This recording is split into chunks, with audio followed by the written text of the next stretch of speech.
welcome to another exciting episode of the Andre the Beast Creighton Show. Today is definitely an educational moment for our viewers. It might be sensitive to viewers as well, so let me put that out there ahead of time.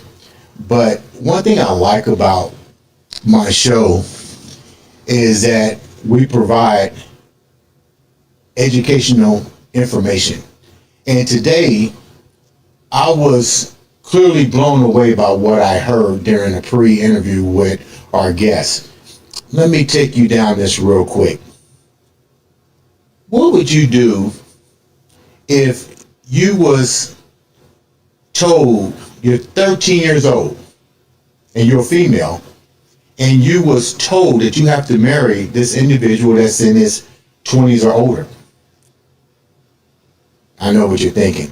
This has been going on for years, and it opens up doors to other questionable acts that go unanswered and go unseen. I won't say that it's not going unseen. We see it, but we don't know that this is legal.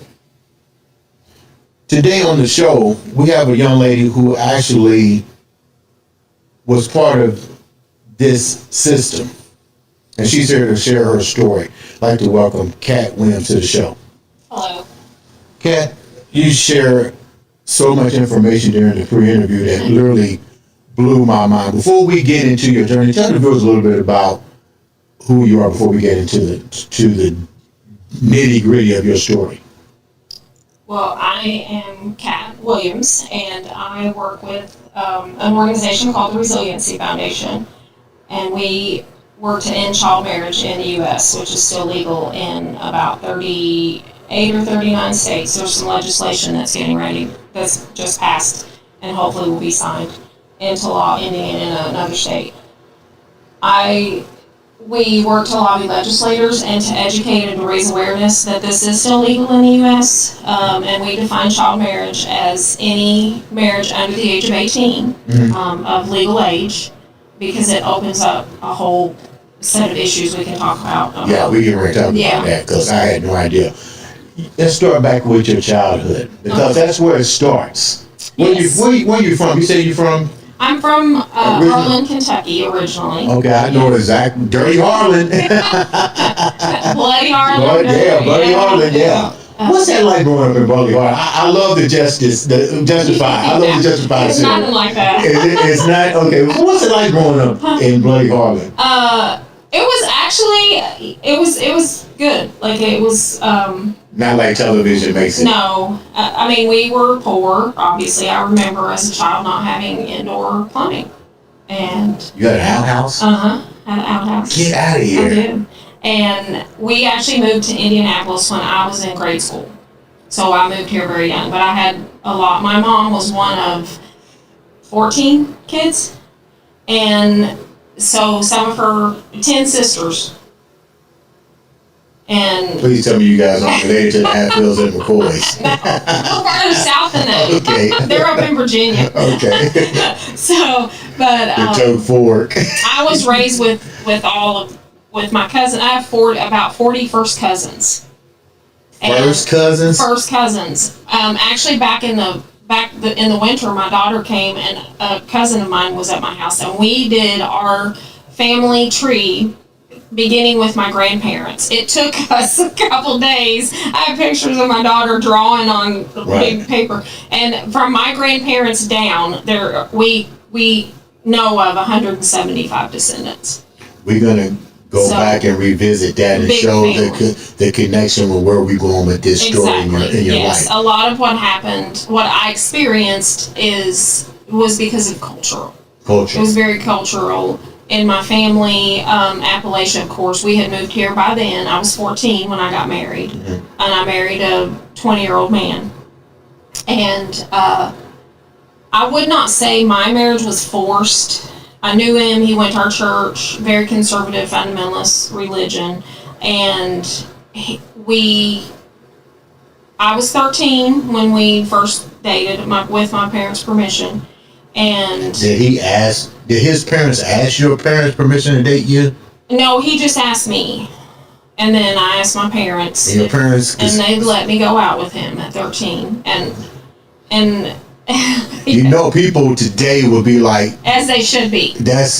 As they should be. That's almost considered child molestation. It would have been had it not been for the marriage. That's another issue with child marriage in the U.S. is it covers a lot of statutory rapes and molestation, and it's used in that way a lot to cover that. I know women that were married unforced to cover their abuse with a child marriage.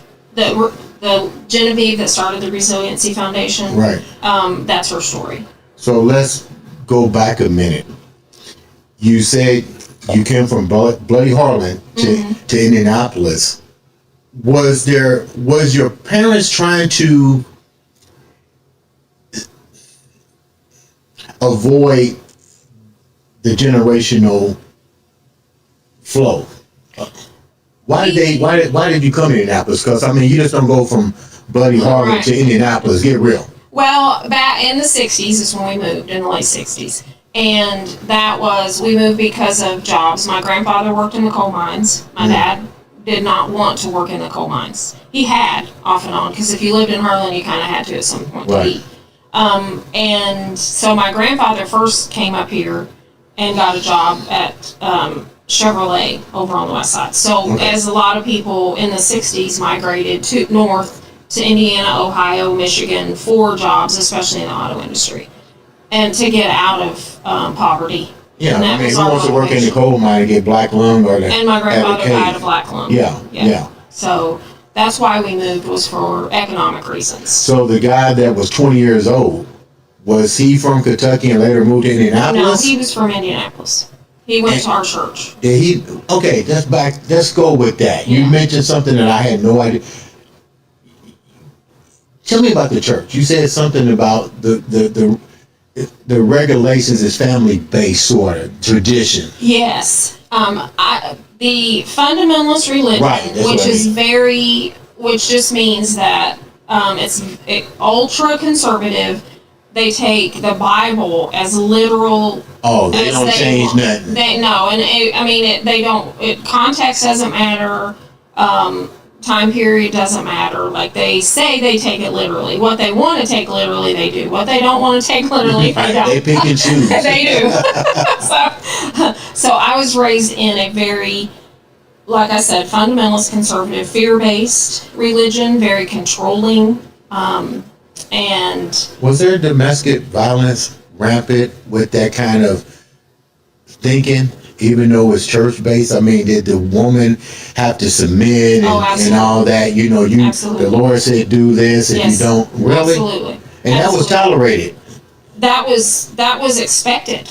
There was not, I will say this, I did not see physical violence. Right. But I want people to understand the damage I have experienced firsthand, not only in that church, but in marriage. The effects of emotional, financial, and verbal abuse, rampant, and very, very traumatic and very damaging.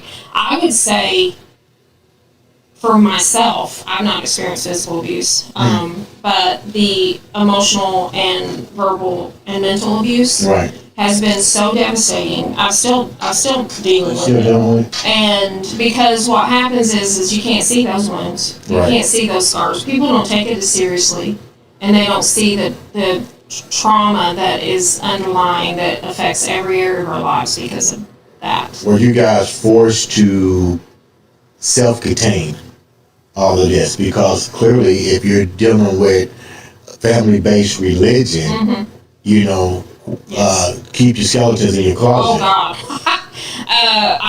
I'll say this, skeleton out of the closet. There was sexual abuse in my family generationally.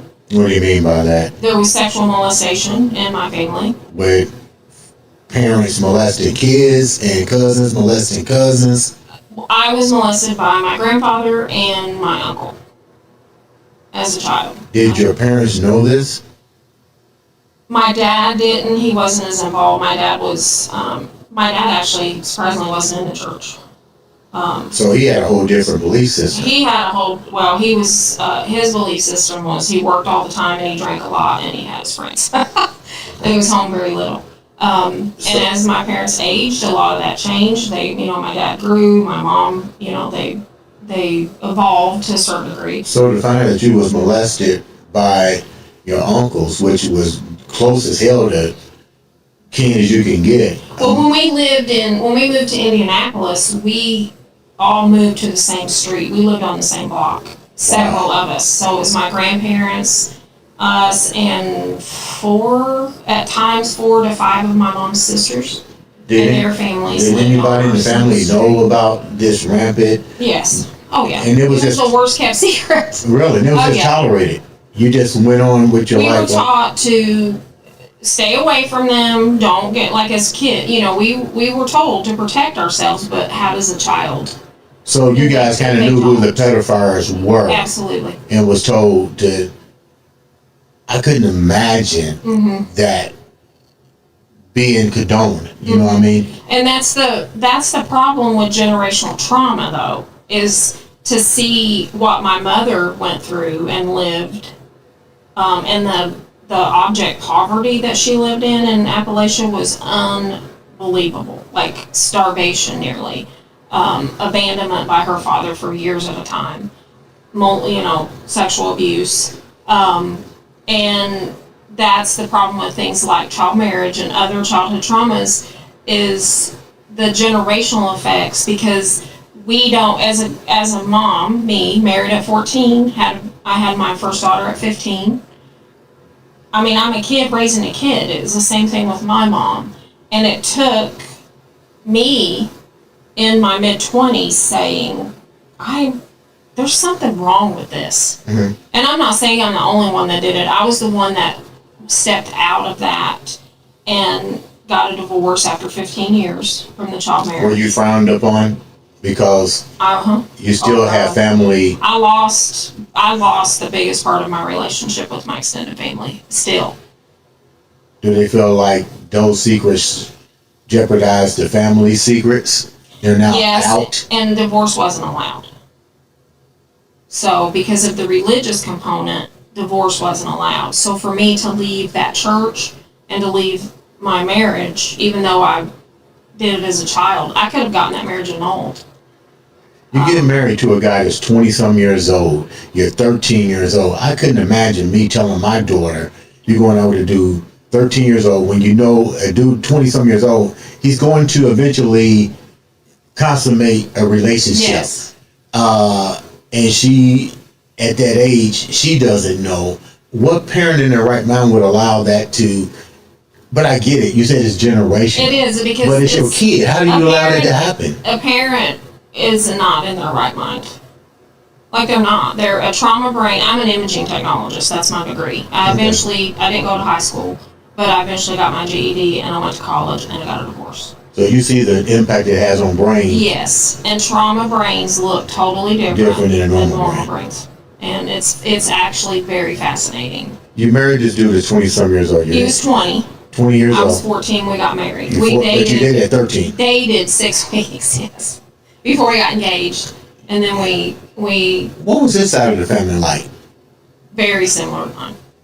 Was he from big family, Kentucky too? He was born here, but I think he was like one of 10 siblings, and I think all but maybe him and one brother was born in Kentucky. So his family had also moved from Kentucky, not Harlan, but another. So they had those same type of genetic blueprint, basically. Trauma, yes, and I would say that his family, I don't know degrees of trauma, but they had some deep. They had a lot. What was it like being married with him? What was it like being married? It was terrifying because I wasn't forced to get married, but I would say not by my parents or the church necessarily, but the mindset was there for this to happen. I was coerced by him because, like you said, at some point, a 20-year-old guy's going to want to consummate the relationship. Right. And sex outside of marriage was absolutely forbidden. I mean, like, throw it, right. child SA, whatever, but that was the big rule. And when we started going out, he, tried things with me, and he got fairly far, and which brought a lot of guilt and shame on me. And he threatened me with that if I didn't marry him, he would tell that I let him touch me under my clothes. And that would have been a huge shame. But so when we decided, I tried to back out of the marriage I remember 3 specific times that I told him, look, I'm 14. I'm in 8th grade. I was in 8th grade.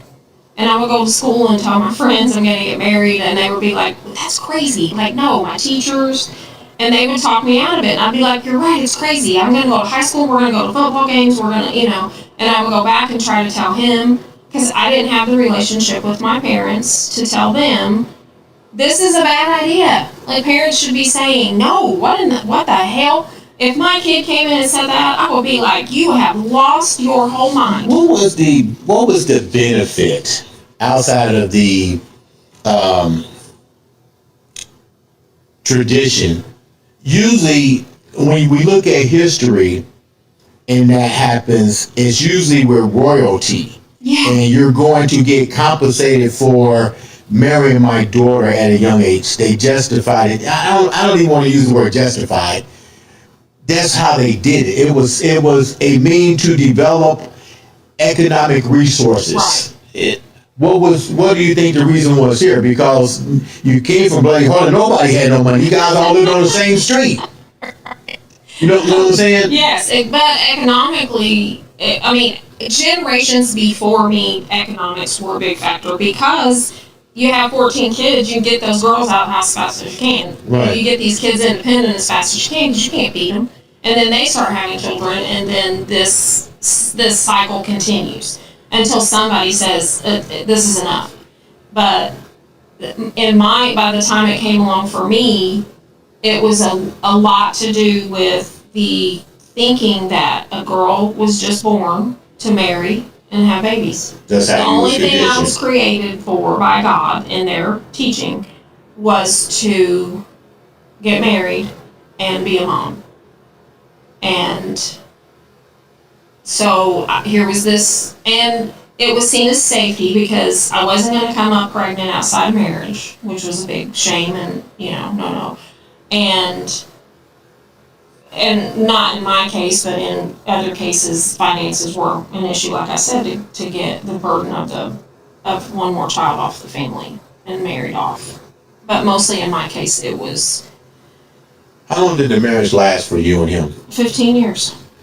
So I'm gonna ask this. I'm gonna just ask like the viewers will ask. Why the hell did you stay with a situation for 15 years? Was the family generational secrets that important to you that you stayed in this, or you just didn't really know anything else? I didn't know anything else. I didn't know any different. Did he use that as an advantage for you to keep you? Did you want to leave?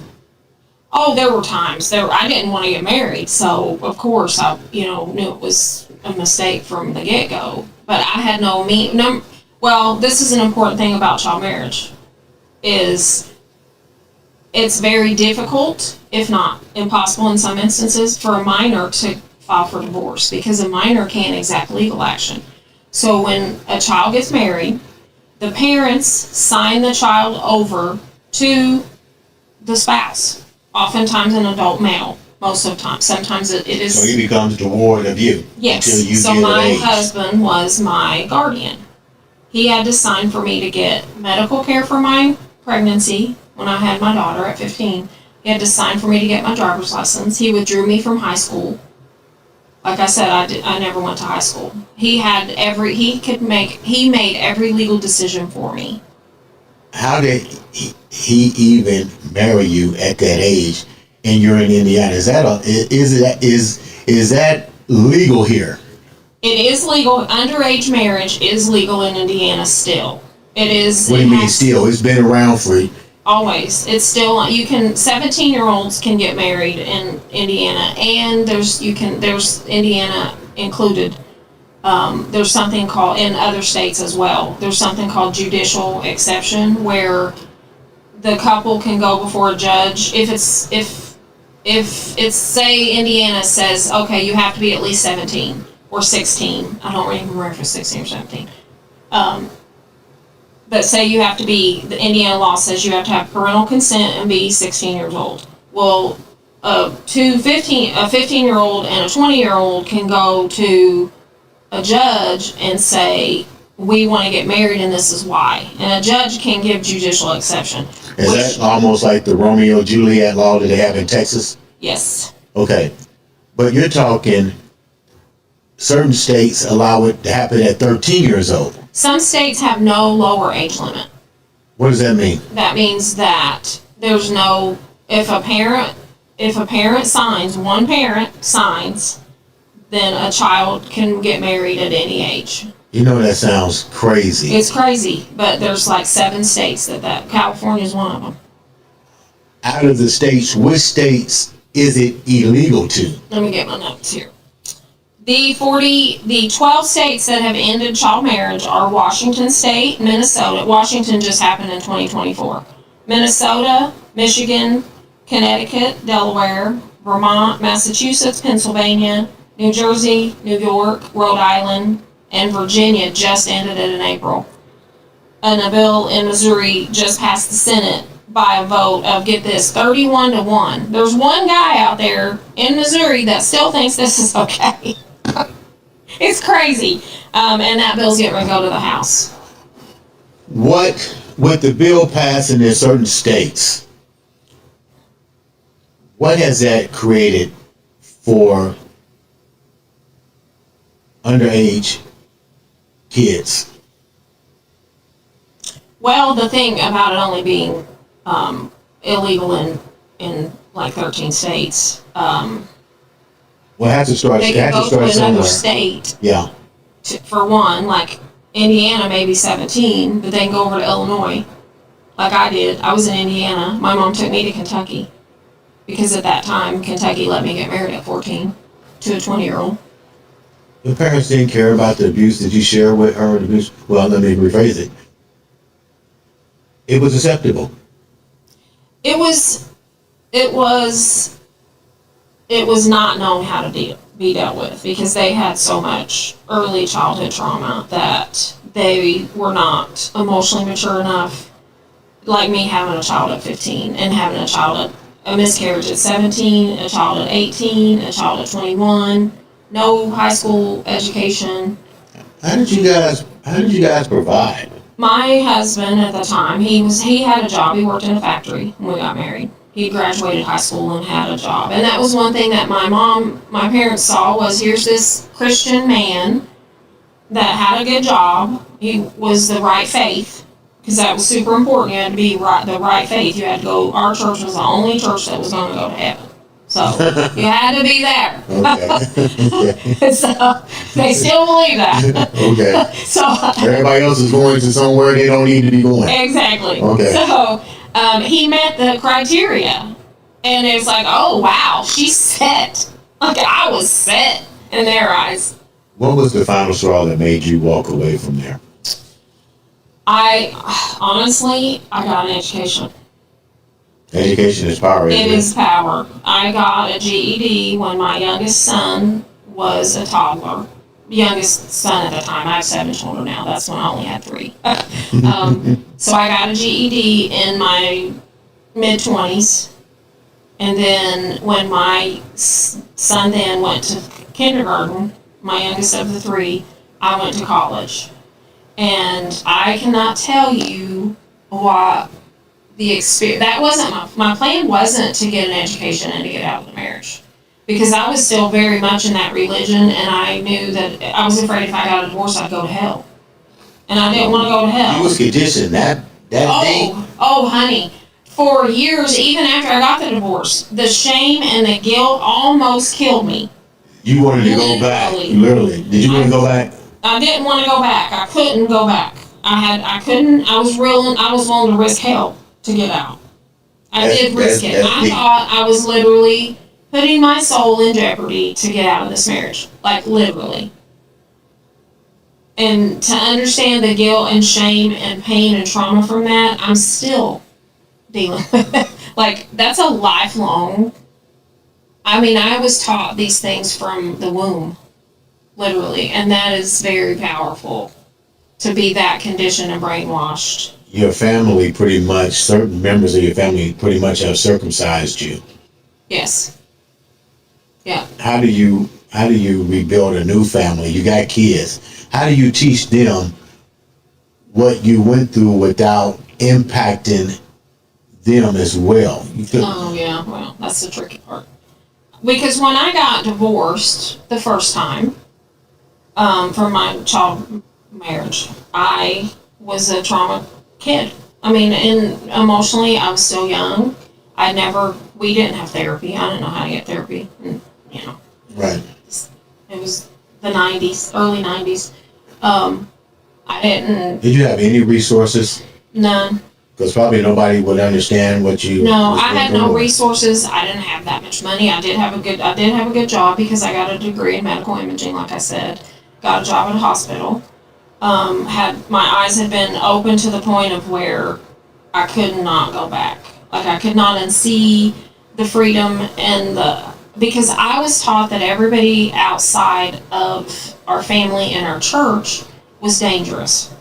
The world, like, I expected total debauchery when I got out there. I was like, there's going to be orgies on every corner. How did they take outside races? I mean, outside races like blacks, Latinos, like what was their concept on other nationalities? And Yes. we going to hell too? You're not going to hell, but well, if you came to their church, that'd be okay. You'd be okay if you came to their church. You could probably be cleansed of everything. But because they sound like a pretty structured organization, yes. And once you go into it. Okay, you're pretty up on the world today and the stuff that you still face and who you face it mainly from. Yeah. And that far right leaning contingent is pretty rough on. And I was not. We were very cloistered as a family too, so it was almost a communal situation. Like I said, I lived on the same street, even in Indiana, with my aunts and cousins and my grandparents, and so we didn't have a lot of outside exposure. I did live near inner city. I lived in inner city Indianapolis, on the west side near Hallville. So I went. You lived near Hallville? I did. 10th Street, Tibbs. Well, I lived over by Central State at Washington. I know exactly where it is. Yeah. But I went, and when I was in 5th grade, though, we got bused. Okay. And I got bused to School 52 in Hallville. Okay. So that's when I became exposed to different races. Because until then, You were sheltered, like all outdoors. All outdoors. Wow. And because I didn't need anybody outside my family, we were huge. You have children now. How do they view your whole life? Did you ever share this with them? Oh yeah. How do they view your life? They see me as strong and they're proud of me, and I've had a lot of therapy, and I tried to be open and honest with them about my trauma, as well as they were raised by a trauma mom. Like, they did not have it easy. My kids were trauma kids too, because were they subjected to? No, they were not subjected to.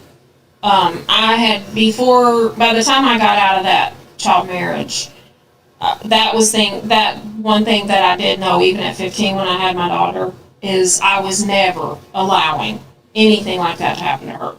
As soon as that baby was born at 15 and they put her in my arms, I understood the gravity of being responsible for her and all my stuff. And I'm not saying my mom didn't love me with all of her heart. She did love me with the capacity that she had. Based on what she was brought up, she did. And her immature brain and her trauma and emotional. Like, I don't excuse not healing. And I have spent my life dedicated to healing myself, and because I feel like that heals generational trauma.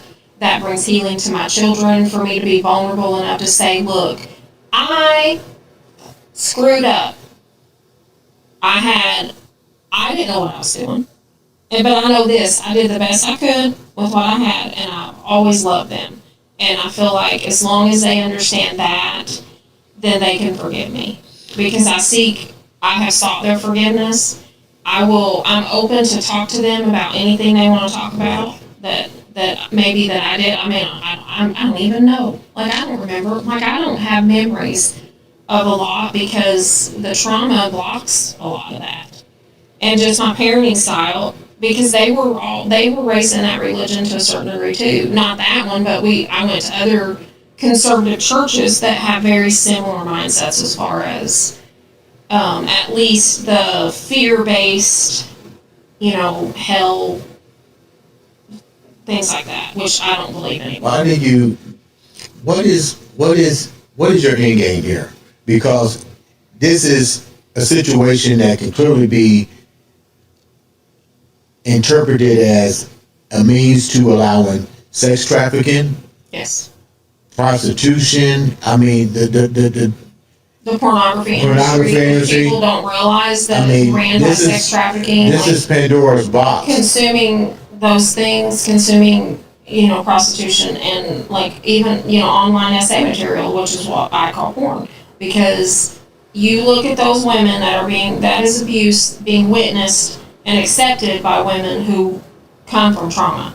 You can follow their lives back, and I guarantee you they were not raised in an environment that taught them their worth. Why do you think, out of all the states that we have here, only a select few have vows to stop this situation?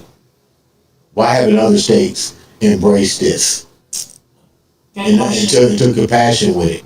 People, they don't care. I've talked to legislators. I've lobbied in this arena for several years, and what the first state to outlaw was in 2018. Really? So between that's not that long ago, and that was all 50 states until 2018, and so until people like Genevieve and organizations like Unchained at Last, I encourage people to go to unchainedatlast.org. All the statistics are on there. You can look your state up and see what the laws are in your state. A lot of resources there. But it took survivors coming forward and saying this has to stop. And that is where it began.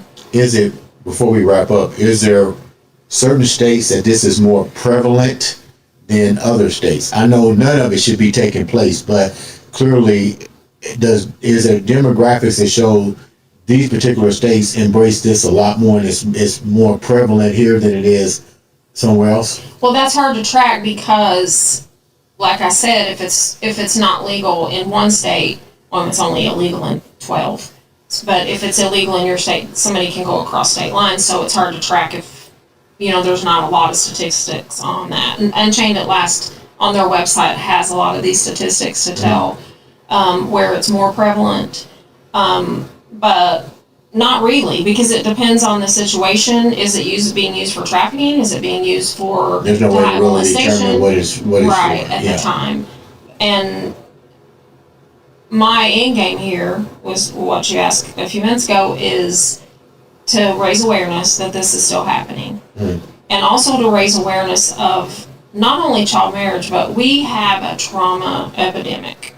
And until we fix that, we're not seeing vast improvements in society, because we need emotional maturity, we need adults running things, and until we have access to really good mental health care, I've had to seek that out, and luckily I have a savings account. I can pay to get good therapy. I just went through a divorce 2 years ago. After I was married to him for 28 years. I got married 2 years after my child marriage, which I got no help from. Carried that trauma into the marriage. And what that did was cause me then, for the next 28 years, I was strong and resilient and independent and all those things that I'd learned, and got myself out of that. But what I didn't have was healing.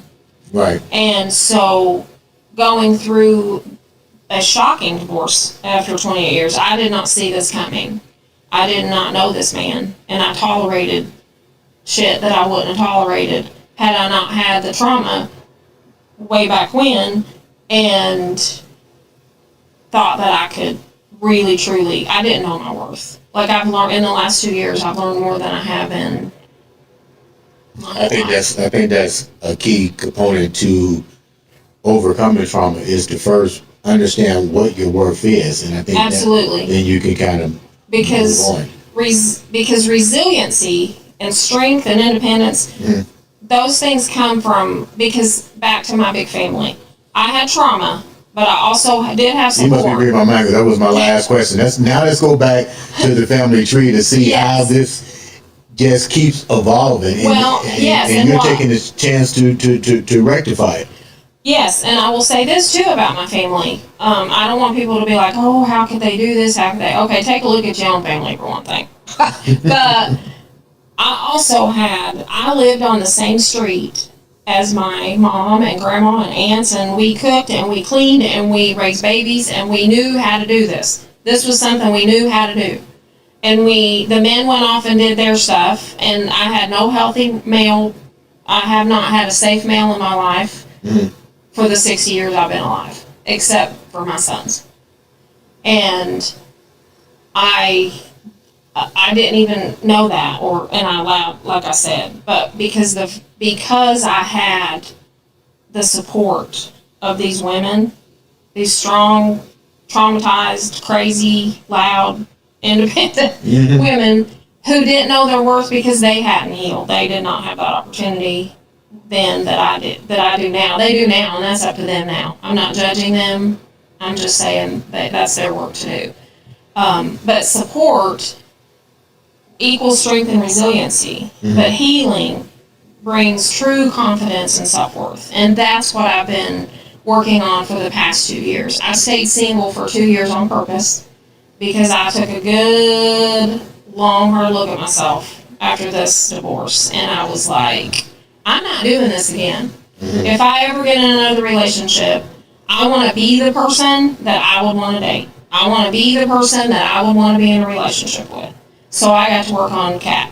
What do you tell, before we wrap up, what do you tell parents to look for, and what are the pros and cons? Like, clearly, like we shared off camera, if my child came to me at 13 years old and said she wanted to go and date somebody, you already know what the answer is. Right. Like, what kind of valuable information can you tell a parent whose child might think that, or are there red flags to see that this isn't what you should be doing or what your kids should be thinking about? I think in our society, providing safety from especially online sources is huge.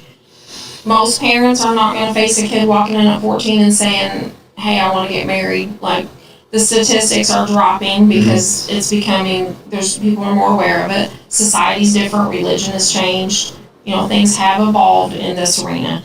But just other forms of childhood trauma and the access that kids have to online predators, to traffickers, to known 90% of child sexual assault, child molestation happens by a known person to that child, not by a stranger. So I'm just, at my age, it's hard for me to trust anybody fully, because you just don't know what people will do. Just really be very, very diligent. And a lot of abuse is happening younger and younger by younger and younger kids because they do have access to online essay material. So their brains are getting changed early on and desensitized to sex and the way that boys view girls and the way that girls view themselves and view boys. And it's just like, as humans, we just find a different way to traumatize each other. How can the viewers reach out to you and know more about your crusade for fighting this situation? On social media, I'm on Instagram, it's Ages and Attitude.